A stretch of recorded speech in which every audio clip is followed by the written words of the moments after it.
আমরা যারা একটি দীর্ঘদিনের সংস্কৃতিতে ভুল ধারণা নিয়ে আছি যে আমার এই সম্পদ বা ইনস্ট্রুমেন্টগুলো আমার আছে, আমি কর দিচ্ছি, কেন আয়কর নথি আমি তৈরি করব, তারা অনেকগুলো বিপদ একসঙ্গে আমরা জড়ো করে বিপদের মধ্যে আমরা আছি। বিখ্যাত একটি কথা আছে, সরু কামস অল টুগেদার। বিপদ যখন আসবে চারদিক থেকে আসবে। বিসমিল্লাহির রহমানির রহিম। সম্মানিত করদাতা সুনাগরিক বৃন্দ, আসসালামু আলাইকুম।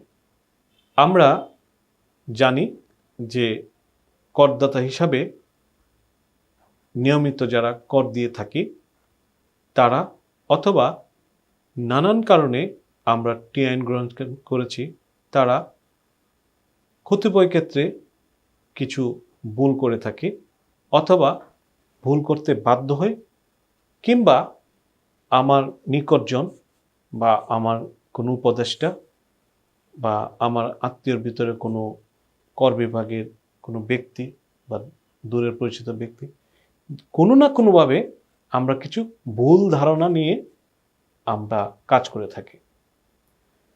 কেমন?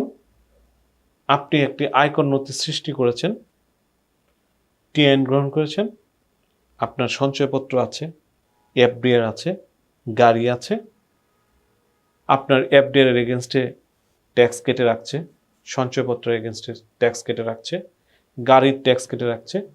আপনি ভাবছেন সরকার ট্যাক্স কেটে রাখছে, সরকার ট্যাক্স পাচ্ছে, আমার আর কোনো কাজ বা কর্তব্য নাই। এই যে ধারণাটা, এই ধারণাটা সম্পূর্ণ একটা ভুল ধারণা। আপনার টি আইন গ্রহণ করেছেন, আপনি একটি ভালো অঙ্কের এফডিআর করেছেন, একটি ভালো অঙ্কের সঞ্চয়পত্র করেছেন, একটি গাড়ি কিনেছেন। আপনার প্রথম কর্তব্য ছিল বা প্রথম কর্তব্য হলো একটি ট্যাক্স ফাইল স্টার্ট করা এবং এখানে আপনার এই সম্পদ ইনক্লুশন করা এবং সম্পদ উপার্জনের বৈধ ব্যাখ্যা দেয়া এবং উপযুক্ত ট্যাক্স দেয়া। আপনি যদি ভেবে থাকেন যে আপনি এফডিআর এর এগেনস্টে অনেক টাকার এফডিআর এগেনস্টে অনেক টাকা ট্যাক্স দিচ্ছেন কিন্তু আয়কর নথি নেই, সেই সুযোগটি এই সামনের দিনগুলো থেকে, বিশেষ করে 2025-26 বা তারও পরের যে দিনগুলো থেকে আপনি আর পাচ্ছেন না। আয়কর বিভাগ ইতিমধ্যে যে অটোমেশন কার্যক্রম শুরু করেছেন, নোটিশ দেয়া শুরু করেছেন, সেখানে তারা স্পষ্টত যে কতগুলো ধারা ব্যবহার করছেন। অন্যতম ধারা হলো 212 ধারা। এটা আপনারা আয়কর আইন 2023-এর যদি বই সংগ্রহ করেন বা এনবিআর ওয়েবসাইটে যান পেয়ে যাবেন। এটার মূল বক্তব্যই হলো যে আপনি টি আইন গ্রহণ করে রিটার্ন দেননি, অর্থাৎ আপনি কর ফাঁকি দিয়েছেন, আপনি সম্পদ উপার্জন করেছেন কিন্তু সম্পদের কোনো ব্যাখ্যা বা আপনি সম্পদের কোনো কিছুই আপনার আয়কর নথিতে প্রদর্শন করেনি। সেই হিসাবে আপনার বড় একটি কর দায় আপনার জন্য অবশ্যই অপেক্ষা করবে। আর যদি আপনি এই কর দায়কে এড়িয়ে যেতে চান, নোটিশকে এড়িয়ে যেতে চান, তাহলে যে ঘটনা ঘটতে পারে সেই বিষয়ে আমরা ইতিপূর্বে বিভিন্ন পর্বে আলোচনা করেছি। আজকে সেই কথাটা শেষ করে আমরা বক্তব্য শেষ করব। সেটা হলো আপনার উপর জরিমানা পাশাপাশি কর দায় যা আছে সেই কর দায় আদায়ের জন্য সরকার প্রচলিত আইন অনুযায়ী যে ব্যবস্থা গ্রহণ করতে পারবে তার মধ্যে অন্যতম হলো আপনার ব্যাংক অ্যাকাউন্ট ফ্রিজ করতে পারবে, ওখান থেকে টাকা ট্রান্সফার করে নিয়ে আসতে পারবে।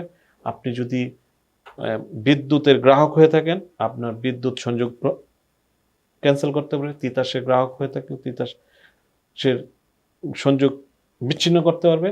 সর্বশেষ যদি আপনি সাড়া না দেন তাহলে আপনার বিরুদ্ধে কোর্টে সার্টিফিকেট মামলা হবে এবং একসময় ওয়ারেন্ট ইস্যুয়ে পুলিশ আপনাকে খুঁজবে।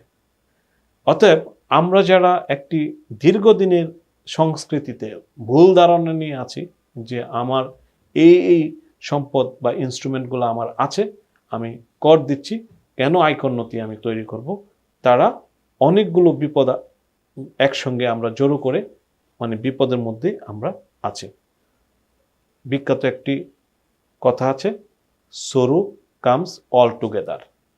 বিপদ যখন আসবে চারদিক থেকে আসবে। সেই জন্য আজকে এই মুহূর্তে আমরা সিদ্ধান্ত নিব যে ভুল করেছি, অর্থাৎ আয়কর নথির ক্ষেত্রে শুধু টিআইএন গ্রহণ করে নথি সৃষ্টি করিনি, অথবা নথি আছে কিন্তু এগুলো প্রদর্শন করিনি, সেই ভুল আজকেই আমাদের সংশোধন করার আইনি পদ্ধতি অবলম্বন করতে হবে। অবশ্যই নিজের মেধা এবং বুদ্ধি এবং আইনের ভিতর থেকে। এক্ষেত্রে আপনি অথবা আপনার পরিচিত যিনি সৎ দক্ষ মেধাবী তার সাহায্য নেওয়ার চেষ্টা করতে পারেন। ধন্যবাদ সবাইকে। সবাই ভালো থাকবেন। ভুল না করার শপথ নিয়ে আমরা আগামী দিন আমাদের আয়কর বাস্তবতায় জীবনযাপন করব এবং সবার মঙ্গল কামনায় আমি আমার বক্তব্য শেষ করছি। সবাই ভালো থাকবেন।